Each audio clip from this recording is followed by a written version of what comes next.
आज के इस व्लॉग में मैं आपके लिए एक ऐसा वजीफ़ा लाई हूँ बिस्मिल्लाह का, जिसे पढ़कर आप अपने रोज़गार में बरकत अता कर सकते हैं, क्योंकि वो बहुत ही आसान सा वजीफ़ा है और मिनटों में पढ़ लिया जाता है। और मैं आपके लिए कुछ ऐसी टिप्स लेके आई हूँ जिसे अपनाकर आप अपने आप को एक इंस्पिरेशन बना सकते हैं लोगों के लिए। और एक सीक्रेट रेसिपी लाई हूँ तो दाल चावल के साथ आप बनाएंगे तो बहुत ही मज़ेदार से लगेगी वो रेसिपी। तो काइंडली वीडियो को एंड तक ज़रूर देखिएगा और मेरे चैनल पे नए हैं तो लाइक, सब्सक्राइब और बेल आइकॉन को प्रेस कर दीजिएगा ताकि आपको इस तरह से यूज़फुल टिप्स मिलती रहें। उम्मीद करती हूँ खैरियत से होंगी मेरी तमाम बहनें। अस्सलामुअलैकुम। शुरू करते हैं आज का व्लॉग आपकी दुआओं के साथ और अल्लाह ताला के बाबरकत नाम के साथ। बिस्मिल्लाहिर्रहमानिर्रहीम। सबसे पहले तो वही रूटीन है हमारी, सुबह उठते हैं, नमाज़ पढ़ते हैं, नाश्ता पानी करते हैं और फिर अपने शौहर अपने कामों पे चले जाते हैं और बच्चे स्कूल वगैरह चले जाते हैं। तो मेरे बच्चों को तो आज स्कूल जाना नहीं था, तो उनके कोर्स लेने मुझे जाना था। तो सुबह सबसे पहले मैं नाश्ता वगैरह करवा कर बच्चों को कोर्स लेने गई हूँ वहाँ पर। और वहाँ से आई तो बहुत शदीद गर्मी थी यार। मेरे शौहर ने आज छुट्टी की हुई थी, घर पर ही थे, जल्दी से उन्होंने शरबत वगैरह बनाया और हम लोगों ने शरबत पिया तो थोड़ा ठंडा महसूस किया अपने आप को, क्योंकि बाहर बहुत शदीद गर्मी धूप थी। घर में आई तो फिर खाने की तैयारी करी, तो मैंने छोले लेकर आ गई थी दोपहर के खाने के लिए। वो मुर्ग छोले जो होते हैं वो बहुत मज़े के होते हैं थोड़े से ना, तो मैं वो लेकर आ गई थी 70 रुपये के प्याले में। हम सब ने माशाल्लाह पेट भर के खा लिया था। रोटी रात की बची हुई थी तो हमने उसी में खाना खा लिया था आराम से, बिल्कुल सुकून से।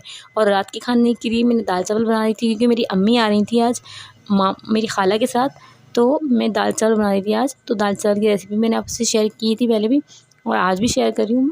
तो अगर आपको पसंद आए इस तरह से और आपको किस तरह से बनाते हैं तो वो भी ज़रूर बताइएगा। और मैं आपसे बात कर रही थी कुछ आदत के बारे में कि आप कुछ ऐसी आदत अपना सकती हैं जिसको अपनाकर आप थोड़ी सी छोटी सी अपने अंदर कोशिश करके आप कितनी चेंजिंग ला सकती हैं, ये आप खुद देखिएगा।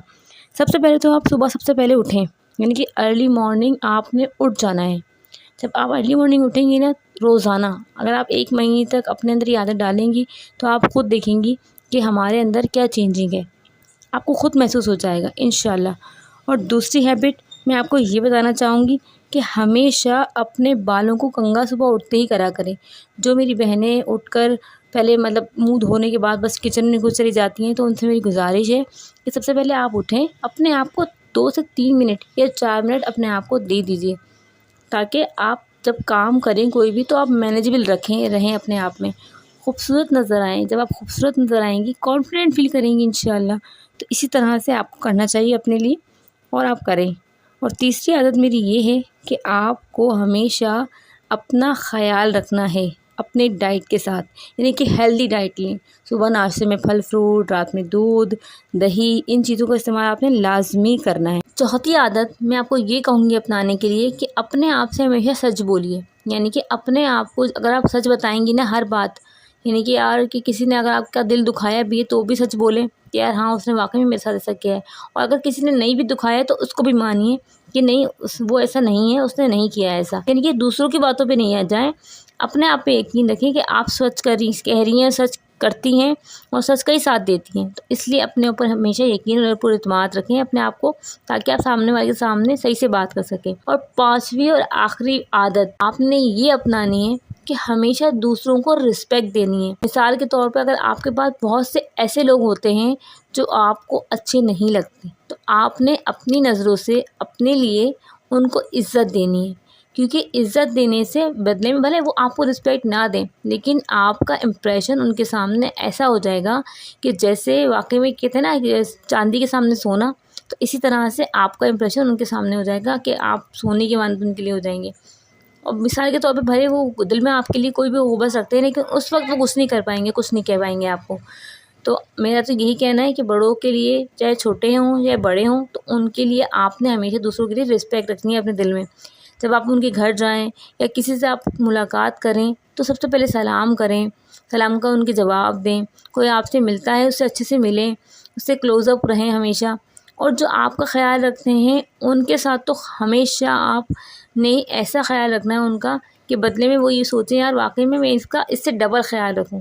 तो हमेशा उन चीज़ों का, छोटी छोटी चीज़ों का ख्याल रखा करें। जो आपके साथ जो लोग होते हैं उनका भी, उससे आपकी ज़िंदगी भी आसान होती है और दूसरों की ज़िंदगी भी आसान होने का आसरा होता है। यकीन जाने अगर आप ये चंद आदतें अपना लेंगे ना अपने अंदर, तो मैं दावे के साथ कह सकती हूँ आप अपने अंदर बहुत चेंजिंग महसूस करेंगे, क्योंकि मैंने ये हैबिट्स अपनाई हैं। पहले मैं भी लोगों की बातों पे आकर अजीबोगरीब बिहेवियर रखती थी अपना, लेकिन अब जब से मैंने खुद इसको एक्सपीरियंस किया है तो मेरा भी कहना यही है कि आप लोगों के साथ कि आप भी इसको एक्सपीरियंस कीजिए।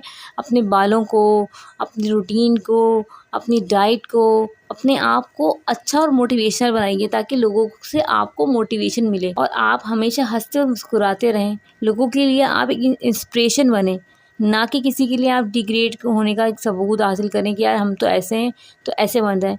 हमेशा लोगों की इंस्पिरेशन बने, और इस तरह से इंस्पिरेशन बन ही सकते हैं। आजकल लोग जलते बहुत हैं, इंस्पिरेशन बहुत कम बनाते हैं अपने आप को। लेकिन अगर आपका माइंड सेट है, आप अपने आप को पीसफुल रखते हैं हमेशा, तो देखिएगा आपका गोल अचीव हो जाएगा इंशाल्लाह। जो आप समझते हैं कि यार मेरा जो मैसेज है वो लोगों तक पहुँचे, तो वो इस तरह से आपका मैसेज पहुँच जाता है लोगों तक। और आज का सबसे आखिरी और इम्पॉर्टेंट टॉपिक ये है कि हम अपने रोज़गार में इजाफे के लिए कौन सा ऐसा वजीफ़ा पढ़ें जिससे हमारी रोज़ी में बरकत हो जाए, मेरे शौहर की कमाई में बरकत हो जाए, हमारे घर की आमदनी में इजाफा हो जाए, कभी नागा ना हो, कभी हम परेशान ना हो।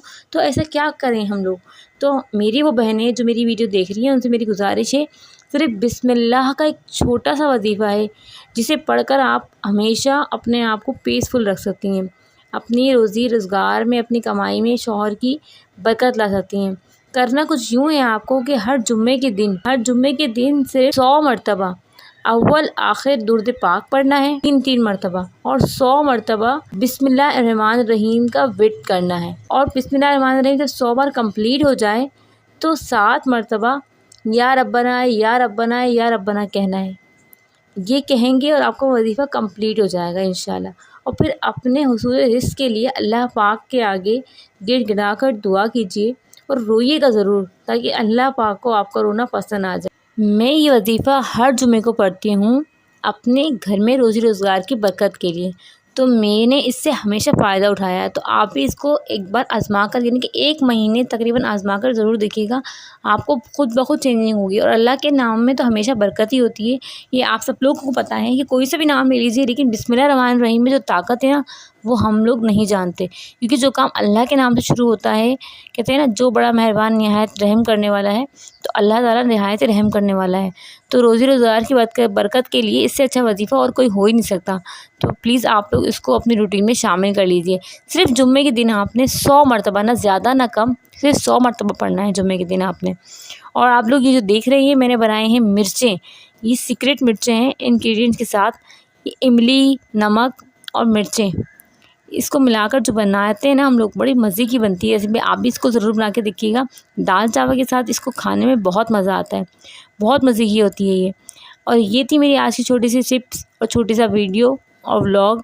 कैसे लगी आपको मेरी वीडियो? उम्मीद करती हूँ पसंद आई होगी। तो काइंडली लाइक, सब्सक्राइब और शेयर का बटन दबा दीजिए। मिलते हैं आपसे नेक्स्ट वीडियो में। अल्लाह हाफिज़। अपना बहुत सारा ख्याल रखिएगा और दुआ में मुझे याद रखिएगा।